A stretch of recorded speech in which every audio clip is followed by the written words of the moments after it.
Did anyone see this coming? This is a shock. This is an unprecedented action of our government stepping across the line into religion. This is something I think the U.S. bishops would have never foreseen. Too many of us in this country have assumed that that was enshrined in our Constitution and our First Amendment rights, that no government would step across the line. We have the likes of JFK saying that our rights don't come from a generosity of the government, but rather they come from the hand of God. This has been part of the American fabric, a part of who we are, not just as Catholics, but as Americans. So this is really an unbelievable move. It's an unbelievable move at this time in our country, and especially for the president, politically speaking, I think it's a dangerous move. Nor is the contraceptive mandate the only challenge to religious liberty the bishops have seen recently. Now we're talking about a second case, a very significant sweep, by the way, here involving Catholic institutions around the country. Probably a much greater number of institutions even than the number of Lutheran schools out there, if you think of the Hosanna Tabor case. And the administration is saying, that these institutions have to follow, if you will, a secular kind of morality at odds with their church. And it represents a further view, I think, of insensitivity, and maybe disregard is a stronger word, for the religious rights of religious institutions, and also it represents their embracing of this viewpoint that religious liberty is a narrower thing than maybe we have historically thought about it. And if I might just say that this is not utterly unanticipated in the United States and the Western world. I might call you back to the summer of 2010 when Archbishop Chaput, now of Philadelphia, he gave a talk in Europe about this very point. He saw a trend in Western countries to narrow the notion of religious liberty to simply freedom of worship. And so things like, being able to carry out the moral positions of your church in terms of your other activities, like these Catholic institutions we're talking about, who would be subject to the HHS mandate, they're not held to be able to do that under religious liberty any longer. It's a narrower sort of thing. Yeah, you can still go to church on Sunday, but you can't in other contexts related to your Christian activities, you can't uphold the teachings of the church if it goes against a secular kind of policy or something like this. And so he saw this developing in the Western world. I think he's been on target. I do an online column once a month, and I wrote about this, his talk there, and I've written about the HHS mandate about a month ago. And I think it's part of the same trend that I see happening, that he saw happening. And it will have the effect, if this continues, of really essentially removing a religious witness from the arena of public affairs. Institutions and individuals, I think, as you'll look at this, will be held not really to have a right to express religious positions if it goes against what you might call a secular orthodoxy.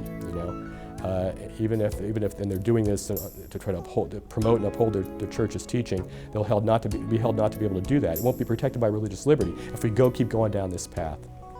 In January 2012, the HHS mandate was announced.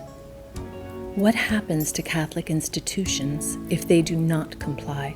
Employers who don't provide these kinds of services, as well as other services that might be mandated in employee health insurance plans by the law, will either have to give up offering health insurance, or if they're going to offer health insurance without the specific services included, they're going to pay a fine of some kind.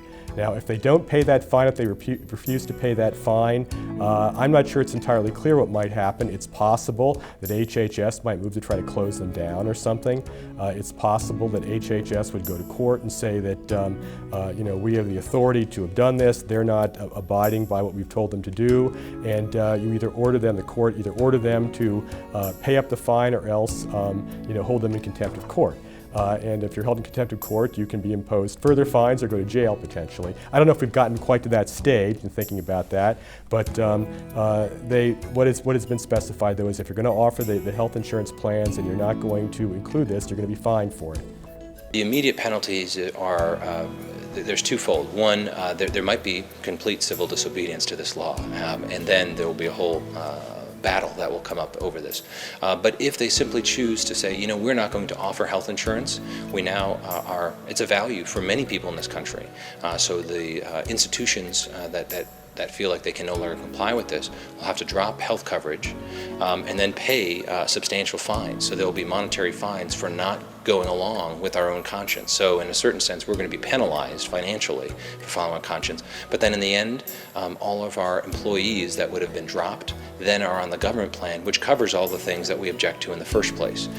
So it really is a lose-lose situation with this mandate. There is a religious exemption, but it doesn't extend very far. The only specifically exempted bodies are church bodies themselves. Those who work for a diocese or something like that. A diocese would, in the health insurance plans that the diocese would provide for their employees and so forth. Maybe a parish would provide for their employees and so forth.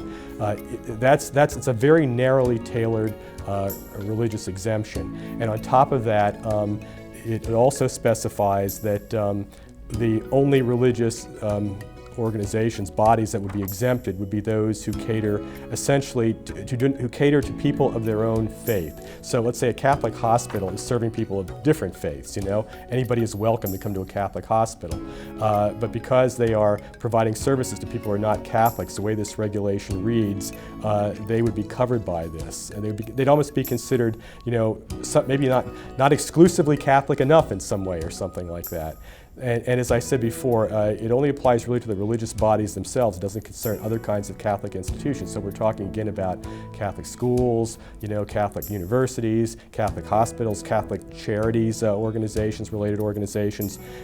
They would all be covered by this HHS regulation. They would have to provide for these kinds of services irrespective of the teaching of the church. Yeah, the religious exemption definition that was that the HHS came up with is so narrow that one bishop, actually I think it was a judge, said even Jesus' own ministry wouldn't fulfill the exemption criteria that was needed. If your specific purpose is not to indoctrinate and inculcate for the faith, where the administration would define the university as our primary mission is education and not necessarily the transmission of faith, since we've got sciences and other programs, not just theology. If you're serving people that are beyond your own religion, if you have people employed that are beyond your own religion, these exemptions are so narrow that beyond the parish secretary, we're not sure who actually meets those exemptions. But didn't President Obama announce an accommodation? What he has proposed is that there would be a situation where their insurers would have to provide these services, even if they themselves did not provide the services through their plans. Their insurers would then have to provide it in some other way for people who are their employees who want to get these services. So that seems to him to be an accommodation, and to his administration to be an accommodation. But in fact, of course, what's happening is that the church institutions are paying the insurers, for the health insurance. The health insurance is not free, obviously. And so effectively what they're doing, in so many words, is just call it something else. They're paying the premiums and so on. They're still paying for these kinds of objectionable services. And of course, there are various religious institutions which are self-insured, like Franciscan University, for example, in which they sort of set up a pool of money. They pay premium money into that, either that the institution contributes and or their employees contribute. So here's a pool of money. It's administered by an insurer, although it's not really a plan from the insurer. And as far as these self-insured kind of plans would go, there's been some verbal legerdemain about this, but essentially they would not be covered under this exemption. Okay? That they would be treated almost like they are the insurance companies that are providing the policy itself, and so they would have to provide the services. I don't think there's any escaping that fact from the way they're talking about this. So it really is still just an exemption only narrowly tailored for the churches themselves, the religious entity itself, and not for their affiliated institutions.